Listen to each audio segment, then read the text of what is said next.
Алтай аймағындағы Аршан аралындағы культура туру залында Соян Алтай книгасының екінші байрамының аралысшыларын Хакас киберінің айран ас жетіріп удурланыр.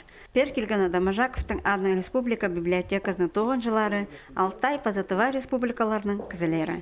Олардың музейді по алын тархынының паза орындағы шоның шұртызының таныстырғаныр. Басқа шонарға поғзырқысының көздіп шоқты жаңы мамды көп. 1930 жылдардағы алхони телезін, Илбек Адышадың айланман матырларын сомларын пазада пасханемелер. Аннан көрікшілер залында басқа регионардағы поэт-писательерінің нациялар паза литература нархазы аттығы тоғазы ішткен. Ол тіл паза литература уроктарының гүлетшілеріне уға тузылық болды. Позы мен Хакас тілін паза литературасын апаршым. Бұлғаны урокта мен палырды үгірічім посталіне, ханарға посталіне, посткультуразына, постшонның тархынына хынзанырды. Мен оларға шоқтышым посталіне үгірінзір, бұстың шағын тұғын шонарның тілін өдек біліп алырға тұзы болыр. Тоғазықты Алтай шоның адының шоқ тұтқан Ирина хан группаның солизі Аржан Туденев.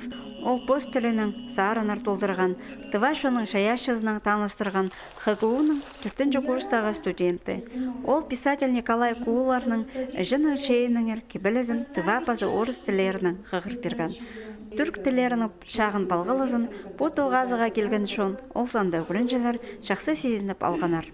Хакас литература программасында көріп паршанимай произведениялар үгірінары Тува тілінің, Алтай шонының паза шорларының. Амандулар көріп аларлар ан есту алғанар нема, постхарықтың көріп алғанар хайдық сілік тіл, түй арық пост тіліне, Хакас тіліне. Бұтуғазық соның олар уламоқ үгірінарға сағанарлар Хакас тілінің. Шаяшы тоғазық бір тыныстала ешт барған. Ол орындағы шонға біздің шаяшы ұстарына басқасының жеңместірірге ұңдай берді. Дөк шет көлге, пост тілін үгірінірге, ану арверға жақсы көзідім болды.